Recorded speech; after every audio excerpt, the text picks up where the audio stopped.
नमस्कार भक्तों, स्वागत है आपका डिवाइन टेल्स में।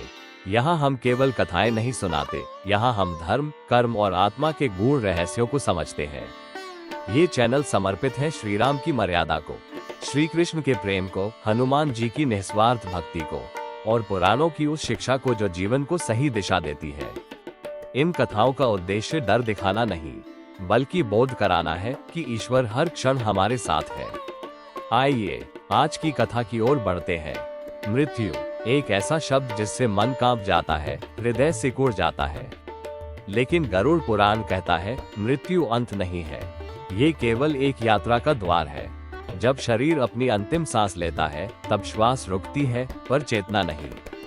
धीरे धीरे प्राण शरीर के अंगों से पीछे हटने लगते हैं। पहले हाथ पांव, फिर वाणी, फिर दृष्टि और अंत में हृदय का बंधन। उस क्षण आत्मा शरीर से अलग होती है, पर आत्मा तुरंत किसी लोक में नहीं जाती। गरुड़ पुराण कहता है आत्मा कुछ समय तक अपने ही शरीर के पास रहती है।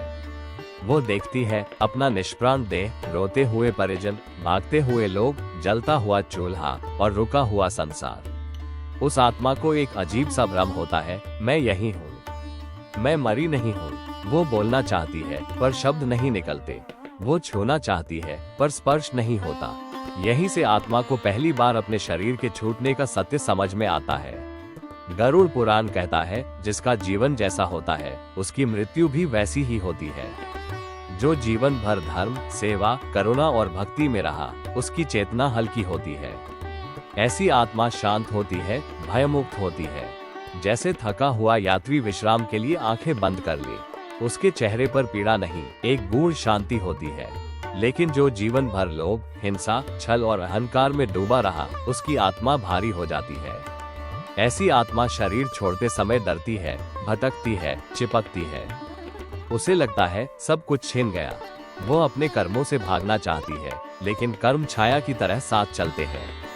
इसलिए गरुड़ पुराण स्पष्ट कहता है मृत्यु का क्षण नहीं, मृत्यु का भाव आगे की यात्रा तय करता है। अंतिम समय में जो स्मरण होता है, जो भावना जागती है, वही आत्मा की दिशा बनती है। मृत्यु अचानक नहीं आती, वो पूरे जीवन की तैयारी होती है। जैसा जीवन वैसी मृत्यु, और जैसी मृत्यु वैसी आगे की यात्रा। इसलिए धर्म मृत्यु के लिए नहीं, जीवन के लिए जिया जाता है। भक्ति अंतिम समय के लिए नहीं, हर श्वास के लिए होती है। 47 दिन की प्रेत अवस्था आत्मा की पहली यात्रा। मृत्यु के बाद आत्मा को तुरंत नया शरीर नहीं मिलता। गरुड़ पुराण कहता है मृत्यु और पुनर्जन्म के बीच एक गूढ़ अवस्था होती है, जिसे प्रेत अवस्था कहा गया है। यह वो समय है जब आत्मा न पूरी तरह जीवित होती है, न पूरी तरह मृत। न उसके पास स्थूल शरीर होता है, न ही नया जन्म। वो केवल चेतना बनकर यात्रा करती है। इन दिनों में आत्मा पृथ्वी और सूक्ष्म लोकों के बीच भटकती है। वो अपने घर के पास जाती है, अपनों को देखती है, अपने नाम की पुकार सुनती है, लेकिन उत्तर नहीं दे पाती। सबसे पीड़ादायक सत्य ये है, इस अवस्था में आत्मा को भूख लगती है, प्यास लगती है, थकान होती है, अकेलापन काटता है, लेकिन शरीर नहीं होता। न हाथ, न मुख, न नेत्र, केवल अनुभूति होती है। इसीलिए गरुड़ पुराण कहता है श्राद्ध, पिंडदान, तर्पण केवल परंपरा नहीं है, वे आत्मा के लिए ऊर्जा है। इन कर्मों से आत्मा को सूक्ष्म आहार मिलता है, बल मिलता है और मार्ग दिखाई देता है।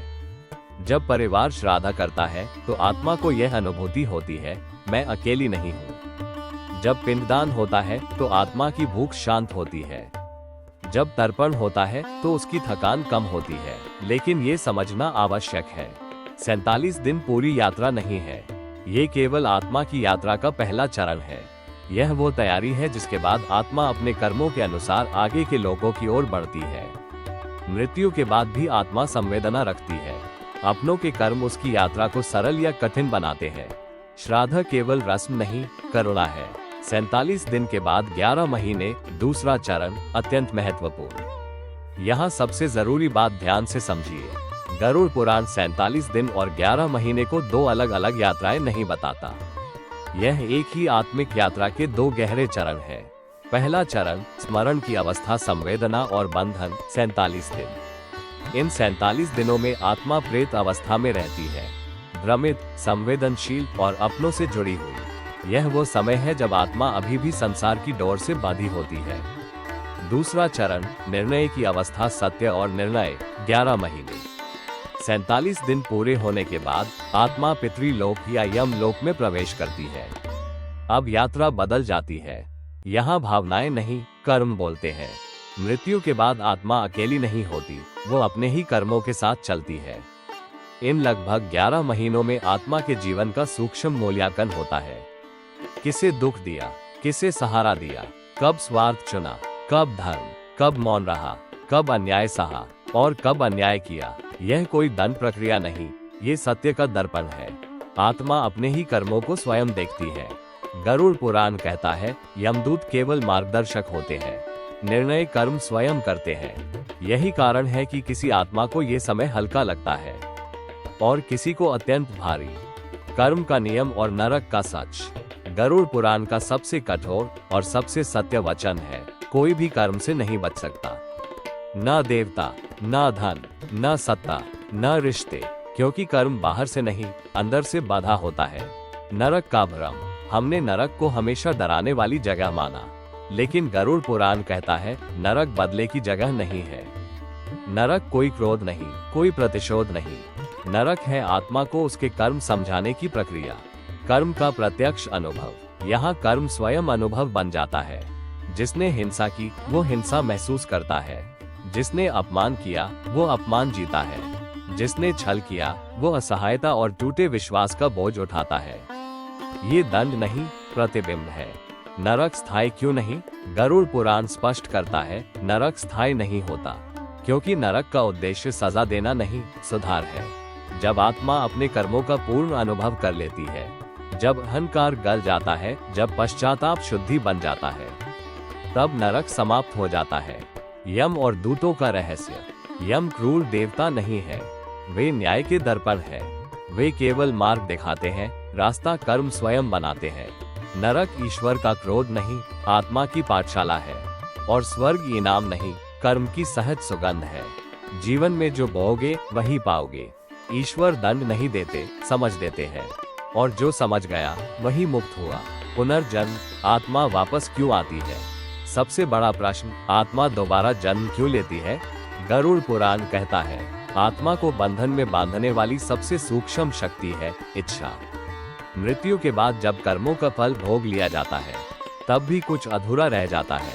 अधूरी कामनाएं, अधूरे कर्तव्य, अधूरे व्रत, अधूरे प्रेम और वे कर्म जिन्हें सुधारा जा सकता था। यही अधूरापन आत्मा को फिर लौटने के लिए आकर्षित करता है। गरुड़ पुराण स्पष्ट करता है, मृत्यु के क्षण मन जिस भाव में डूबा होता है, वही अगले जन्म का बीज बनता है। लोभ में डूबा मन अभाव की योनि, क्रोध में डूबा मन संघर्ष का जीवन, करुणा और सेवा सहज और सौम्य जन्म, भक्ति और वैराग्य मुक्ति पथ की ओर झुकाव। इसलिए मृत्यु अचानक नहीं, पूरा जीवन अंतिम क्षण की तैयारी है। पुनर्जन्म दंड नहीं, अवसर। ये सबसे बड़ा भ्रम है कि पुनर्जन्म सजा है। गरुड़ पुराण कहता है, पुनर्जन्म ईश्वर की करुणा है। ये गलतियों को सुधारने का एक और अवसर है। जो अधूरा रह गया उसे पूरा करने का अवसर, जो भटक गया उसे सही दिशा देने का अवसर। क्यों कुछ आत्माएं जल्दी लौटती हैं? जिनकी इच्छाएं तीव्र होती हैं, जिनका मोह गहरा होता है, जिनका अहंकार कठोर होता है, वे आत्माएं शीघ्र लौट आती हैं।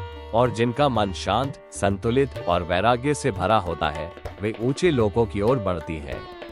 पुनर्जन्म ईश्वर का निर्णय नहीं, आत्मा की तैयारी का परिणाम है। और मोक्ष कोई स्थान नहीं, इच्छाओं का समाप्त होना है। जीवन में इच्छाएं कम हो तो जन्म कम होंगे, कर्म शुद्ध हो तो यात्रा सरल होगी, और भाव निर्मल हो तो लौटना नहीं पड़ेगा। मोक्ष, पुनर्जन्म का अंत। मृत्यु एक ऐसा शब्द जिससे इंसान डरता है, लेकिन गरुड़ पुराण एक अंतिम, सबसे गूढ़ सत्य कहता है। मोक्ष मरने के बाद नहीं, जीते जी संभव है। जिस क्षण आत्मा ये समझ लेती है, मैं ये शरीर नहीं हूँ, मैं विचार नहीं हूँ, मैं सुख दुख नहीं हूँ, मैं तो इन सब का साक्षी हूँ, उसी क्षण बंधन ढीले पड़ने लगते हैं। क्योंकि बंधन कर्म से नहीं, अहंकार से बनते हैं। जब ये बोध जीवन में ही जाग जाता है, तो फिर न 47 दिन होते हैं, न 11 महीने, न पितृलोक, न यमलोक। क्योंकि यात्रा अज्ञान के लिए होती है, ज्ञान के लिए नहीं। जहाँ जानना पूरा हो गया वहाँ जाना समाप्त हो जाता है। गरुड़ पुराण स्पष्ट करता है, जो कर्म करता है लेकिन फल से नहीं बंधता, जो सेवा करता है पर श्रेय नहीं मांगता, जो धर्म निभाता है पर अहंकार नहीं पालता, वही मुक्त होता है। कर्म चलते रहते हैं पर मैं करता हूँ ये भाव समाप्त हो जाता है। मोक्ष कोई पलायन नहीं है, मोक्ष दुनिया छोड़ना नहीं है, मोक्ष है दुनिया में रहते हुए उससे अलिप्त हो जाना। हंसना पर आसक्ति नहीं, रोना पर बंधन नहीं, जीना पर जकड़न नहीं, और यही मोक्ष का सबसे बड़ा रहस्य है। मोक्ष किसी लोक में जाने का नाम नहीं, वापस न आने की अवस्था है, जहाँ इच्छा समाप्त, अहंकार गल चुका और चेतना पूर्ण हो चुकी होती है। तो प्रश्न यह नहीं है कि मोक्ष कहाँ मिलता है, प्रश्न ये है मोक्ष कब मिलता है। उत्तर सरल है, जब आत्मा समझ ले मैं शरीर नहीं हूँ, मैं कर्मों का कर्ता नहीं, मैं कर्मों का साक्षी हूँ। उसी क्षण पुनर्जन्म का चक्र टूट जाता है। गरुड़ पुराण कहता है, मोक्ष 4 स्तंभों पर टिका है, सत्य, करुणा, वैराग्य और भक्ति, और इन सब का सार एक ही वाक्य में है, कर्म करो पर बंधो मत। जो जान लेता है कि वो शरीर नहीं आत्मा है, वही अमर हो जाता है। इसलिए याद रखिए, मृत्यु डर नहीं है, वह आईना है। उस आईने में हम यह नहीं देखते कि हम क्या बनना चाहते थे, हम ये देखते हैं कि हम क्या बन पाए। मृत्यु अचानक नहीं आती, वो पूरे जीवन का सारांश होती है। हर विचार, हर कर्म, हर मौन, हर करुणा, सब उस आईने पर स्पष्ट लिखा होता है। और इसलिए आज का जीवन अगला जन्म लिख रहा है। जो आज बोया जा रहा है वही कल भाग्य नहीं अनुभव बनेगा। डरने की बात मृत्यु नहीं है, डरने की बात यह है कि कहीं हम जीते जी जागे ही ना हो। अगर यह कथा आपको स्पर्श कर गई हो तो लाइक जरूर करें, और ऐसी ही धर्म, भक्ति और प्रेरणा से भरी कथाओं के लिए डिवाइन टेल्स को सब्सक्राइब करना न भूलें। आपका सहयोग हमें और बेहतर रचनाएं साझा करने की प्रेरणा देता है।